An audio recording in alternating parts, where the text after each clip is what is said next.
Hi guys, this is the last video, Modern CI Servers.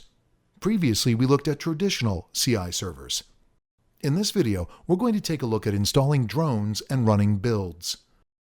One thing that is clear in IT is that the market moves very fast, and every few years a new trend breaks what was considered the perfect solution for a problem. CI software is not an exception to this. Jenkins and Bamboo have added support for declarative pipelines recently, but they're not built around them. Let's see Drone CI. Drone is probably the newest CI server in the market. Drone is built around the concept of containers. Everything in Drone is a container, from the server to where the test runs. But the most interesting part is that even the plugins are containers. This makes it easy to write new plugins for executing custom actions, as the only requirement is that the containers return 0 as the exit code if it was successful, and a non-zero exit code if it was not successful. For Drone, we just need to know how to build a Docker image and what task we want to accomplish.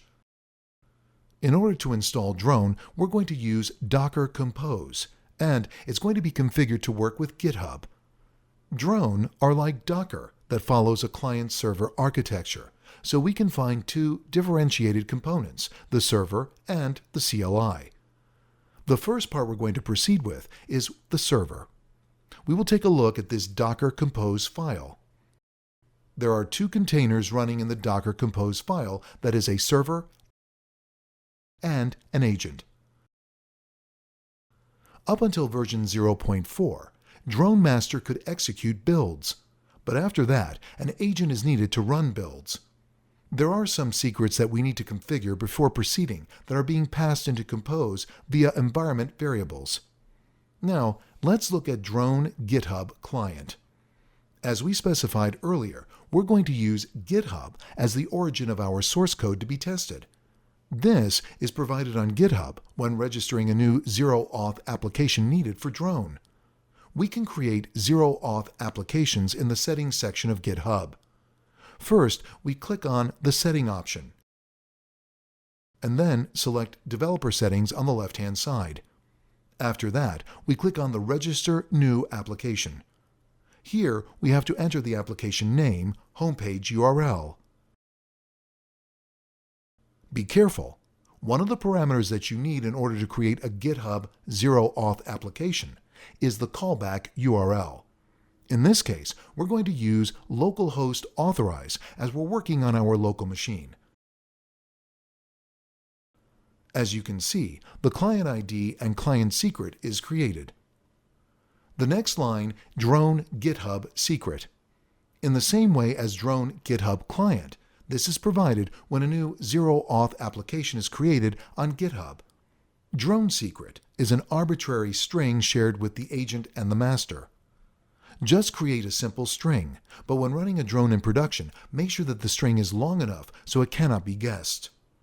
In order to get Drone working with the GitHub integration, we need to receive callbacks from GitHub. Once we have all the values, we just need to run this command in the command line.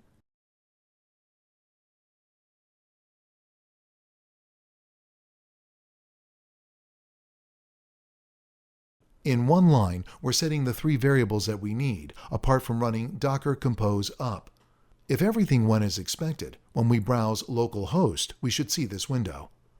If we click on Login, Drone should redirect us to GitHub for authorization. After that, the GitHub will redirect us to the callback URL specified when creating the zero-auth application, which is local drone installation at this link. Sometimes it might require some tweaking, but in general, it is very easy to make it work. As you can see, Drone leverages the authentication to GitHub, so a GitHub account is required to log in.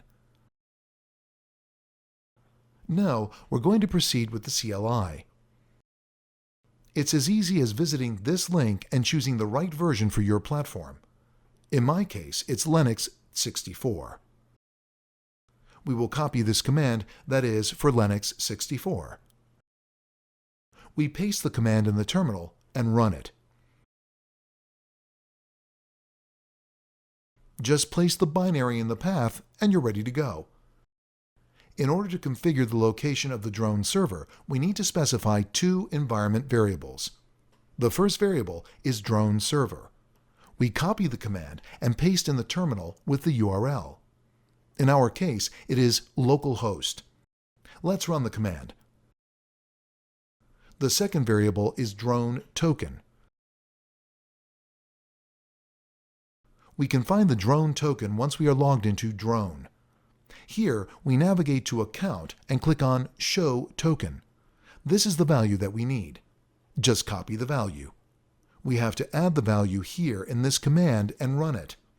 Once we've set up the two variables, execute the drone info command. This should show your GitHub username and the email that you used to register. Here, it is showing my username and email ID. Now, let's see running builds. Drone has a different philosophy when it comes to running builds. It reacts to changes in the code on the remote repository by triggering the pipeline. Let's create a super simple repository with a very simple Node.js application. I've created it on my GitHub account in order to make everything easier at this link. We need to just fork it into our own account and we're good to go. The first thing we need to do is activate the project in our local drone installation. For that, we need to go in Account. In the list of repositories, we will activate Node Example Drone. Now it should show in the home screen. Now we're facing a small problem. Drone was created to trigger builds using a webhook delivered from GitHub into our drone server. As we're working in a private network, we need to somehow expose our server to the internet. In order to expose Drone to the internet, which is not necessary when working in a production environment, as it should be accessible over the internet, we will visit this link and follow the instructions.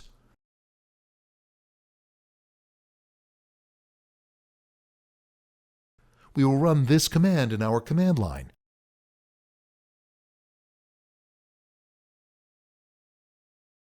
After that, we will click on Get Your Token, which will direct us to this page. We will copy this command and paste in the command line. To start the HTTP tunnel on port 80, we run this command. This specifies which host is being forwarded to your local address. In my case, this is the host. We will open it in the browser and check whether Drone is accessible from there. One thing left to do is edit the webhook that Drone installed in our GitHub repository when we activated it. We will find it in the repository settings on GitHub. Let's edit the webhook to change the URL from localhost to your ngrok URL. In my case, this is the URL. Now the setup is complete. Before doing anything else, let's take a look at .drone.yaml file on the forked repository. This is our pipeline, and as you can guess, it gets committed alongside our code into our repository. Drone is going to execute the instructions in the pipeline when GitHub delivers the webhook into our Drone installation. As Drone works with containers, the first thing that Drone is going to do is create an image based on the node and run these operations. It installs the dependencies. It runs the tests. If the exit code of the container that executes these commands is 0, our build is successful. You can test it by pushing some changes to your GitHub repository and watching how Drone reacts to them. There's also another way to re-trigger builds via the CLI interface. We open the terminal. After configuring the environment variables previously stated, if you haven't done it yet, run this command. This will return a list of all the previously executed builds. Just change packed videos to your username, as you can see in the web interface. In order to rerun a previous build, we can run this command. It fires off a build in Drone that was already built.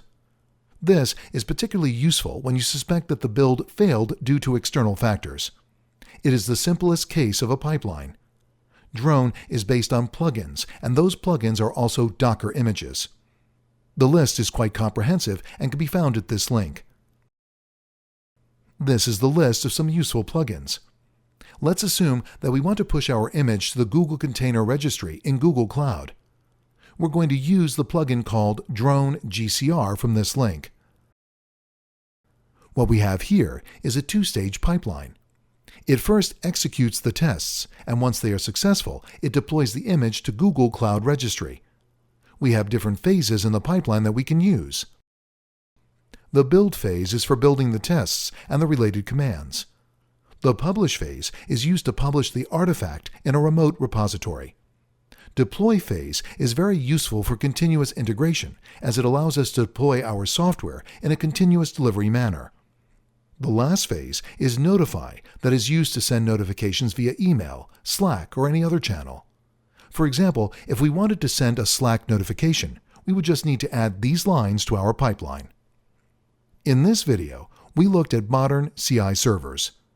This section started with SDLC and testing types. We then moved to traditional CI servers and modern CI servers. In the next section, we will see infrastructure as code.